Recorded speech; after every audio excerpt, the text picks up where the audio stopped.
നമുക്കിതൊരു പുൽമുട്ടായി ഉണ്ടാക്കുന്ന എൻ്റെ രീതിയിലാണ് ഉണ്ടാക്കുന്നത്. അപ്പോൾ ഇതൊന്ന് കണ്ടു നോക്കാം. വേണ്ട ഒരു ചെറിയൊരു പാത്രം അവിടെ ഞാൻ എടുത്തിട്ടുണ്ട്. കുറച്ച് പുളി എടുത്തിട്ട് കുരുവില്ലാത്തത് നോക്കി എടുക്കണം. വേണ്ടത് പഞ്ചസാരയാണ്. ഇത്ര പുളി ഇട്ടോ അതിനനുസരിച്ച് ഇടാവും. നിങ്ങൾക്ക് ഇഷ്ടമുള്ള അത്ര ഇട്ടാൽ മതി. ഞാൻ ഇത്ര ഇടുന്നുള്ളൂ. കുറച്ച് കൂടി ഇട്ട് കൊടുക്കാം. ഇത് നമുക്ക് കൊണ്ടുപോയി വെക്കാം. എന്നിട്ട് മുളക് പൊടി എടുക്കാം. അത് ആവശ്യത്തിന് ഇടാവും. ഞാൻ ഇത്ര ഇട്ടിട്ടുള്ളൂ.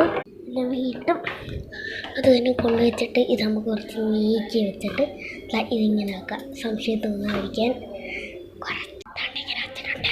ഇതെല്ലാം കൂടെ കയ്യിൽ ചേർന്ന് ചെയ്ത് കൊടുക്കാം.